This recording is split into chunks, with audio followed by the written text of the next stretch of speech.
Glad to have you back.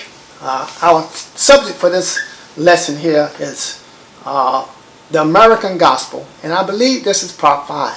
So we're glad to have you.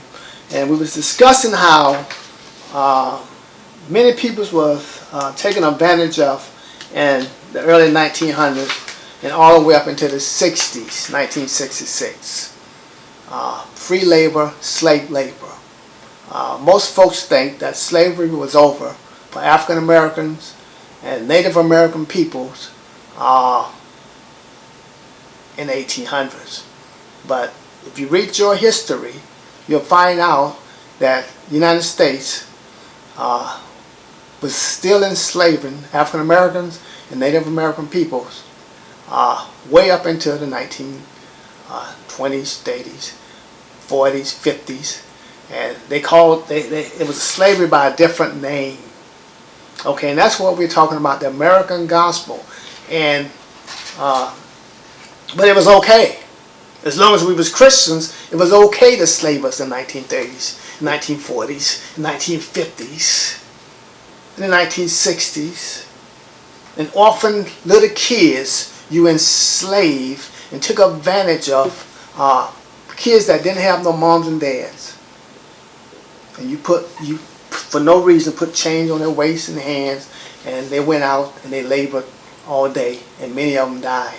Many of the people that worked in these convict camps, convict leasing camps in the 1900s, they worked until they dropped dead. Many of them died. Thousands died in the mines of Alabama, in the southern states. They was free people, made in the image and the likeness of God. But they was enslaved for no reason. And they built many they made the steel for many structures in this country. Free labor. The capitalist system has not proven that it could survive without free labor. I can see, and they haven't proved that they can survive on low-paying labor. Everyone needs a fair chance, deserves fair pay.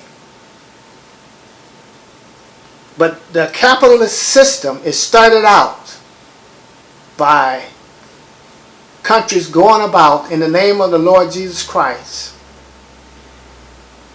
They said it was bringing the good news, but they wasn't bringing the gospel of Jesus Christ. It was good for them, but not good for the citizens and the civilizations that they destroyed over the hundreds of years, the last 300 or 400 years.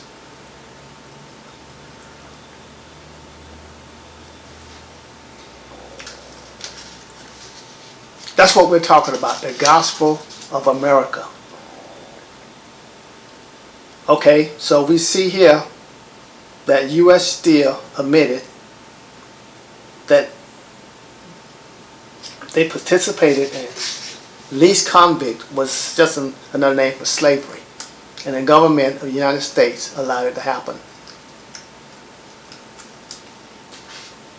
And U.S. Steel, through the capitalist system, through greed,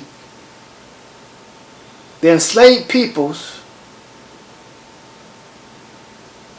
under the production of steel in their companies and their mines, men would drop dead and they would take them out and dig a hole and put them in the ground. And you can go to Alabama now if you did the research. Somebody, I wonder have anybody ever been held accountable for those atrocities that happened just a few years ago. And some of those companies are still around today. It says U.S. Steel supplied steel for and erected many famous structures around the United States. In San Francisco, Oakland Bay Bridge, U.S. Steel Tower in Pittsburgh, Willis Tower in Chicago, New Orleans Superdome, United States Building in New York City, Vehicle Assembly Building at Kennedy Space Center, And I can go on and on and on and on. Well, somebody says, well, what that got to do with then? Well, you see, if that wouldn't have happened then, if they wouldn't have taken advantage of those people, those American citizens back then, enslaved United States American citizens, and some of those men was fought for this country, and you enslave veterans for free labor, for the capitalist system, and that's why those companies are still in existence, because they took advantage of our own citizens.